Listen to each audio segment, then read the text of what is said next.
They see my disability, I see my ability. They call me disabled, I call myself differently abled. There are some incidents that happen in your life.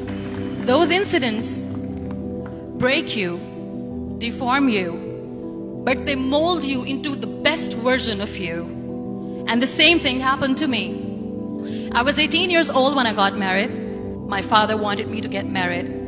And all I said was, if that makes you happy, I'll say yes. And of course, it was never a happy marriage.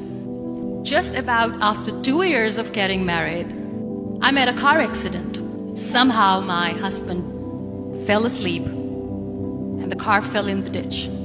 He managed to jump out, saved himself. I'm happy for him. But I stayed inside the car and I sustained a lot of injuries. The list is a bit long, don't get scared. The wrist was fractured. Shoulder bone and collarbone were fractured. My whole rib cage got fractured. And because of the rib cage injury, lungs and liver were badly injured. I couldn't breathe. I lost urinary bowel control. That's why I have to wear the bag wherever I go. 3 vertebrae of my backbone were completely crushed. And I got paralyzed for the rest of my life. I finally ended up in a hospital where I stayed for 2.5 months. I underwent multiple surgeries. One day, doctor came to me and he said, well, I heard that you wanted to be an artist, but you ended up being a housewife. I have a bad news for you. You won't be able to paint again because your wrist and your arm are so deformed, you won't be able to hold a pen again. Next day, doctor came to me and said, your spine injury is so bad, you won't be able to walk again. Because of your spine injury and the fixation that you have in your back, you won't be able to give birth to a child again. That day, I was devastated. I asked my mother, why me? And that is where I started to question my existence. Why am I even alive? And that is where I realized that the words have the power to heal the soul. My mother said to me, this too shall pass. God has a greater plan for you. I don't know what it is, but He surely has. And in all that distress and grief, somehow or the other, those words were so magical that they kept me going. One day I asked my brothers, I know I have a deformed hand, but I'm tired of looking at these white walls in the hospital and wearing these white scrubs. I'm getting tired of this. I want to add more colors to my life. I want to do something. Bring me some colors, bring me some small canvas. I want to paint. So the very first painting I made was on my deathbed, where I painted for the very first time.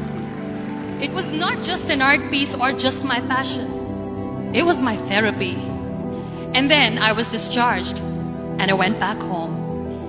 And I went back home and I realized that I have developed a lot of pressure ulcers on my back and on my hip bone. I was unable to sit.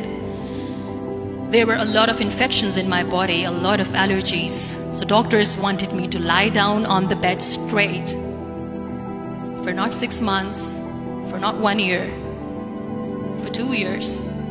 I was bedridden, confined in that one room, looking outside the window, listening to the birds chirping, and thinking maybe there will be a time when we'll be going out with the family and enjoying the nature.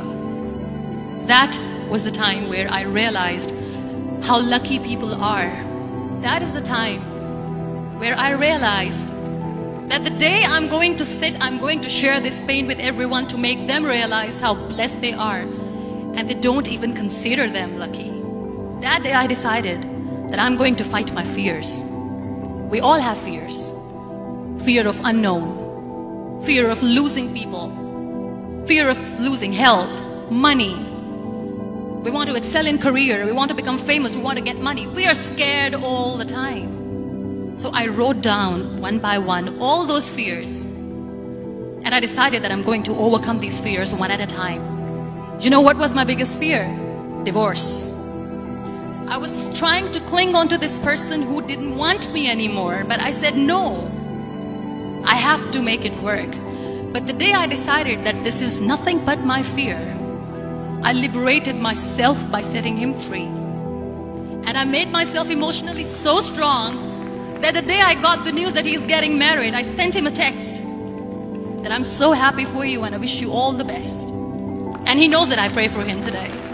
Number 2 was, I won't be able to be a mother again. And that was quite devastating for me. But then I realized there are so many children in the world, all they want is acceptance. So there is no point of crying, just go and adopt one. And that's what I did. People think that they will not be accepted by the people because we, in the world of perfect people, are imperfects. So I decided that instead of starting an NGO for disability awareness, which I know will not help anyone, I started to appear more in public. I started to paint. I decided that I'm going to join the national TV of Pakistan as an anchor person. And I've been doing a lot of shows for the last 3 years. I became the National Goodwill Ambassador for UN Women Pakistan, and now I speak for the rights of women, children. We talk about inclusion, diversity, gender equality, which is a must. Every time I go in public, I always smile. It's always a big toothy smile on my face, and people ask me, don't you get tired of smiling all the time? What's the secret? I always say one thing, that I have stopped worrying about the things that I have lost, the people that I have lost. Things and people who were meant to be with me are with me. And sometimes somebody's absence makes you a better person. Cherish their absence. It's always a blessing in disguise. Live your life fully. Accept yourself the way you are. Be kind to yourself. Be kind to yourself. I'll repeat, be kind to yourself, and only then you can be kind to others. Love yourself and spread that love. Life will be hard. There will be turmoils, there will be trials, but that will only make you stronger. So when you accept yourself the way you are, the world recognizes you. It all starts from within.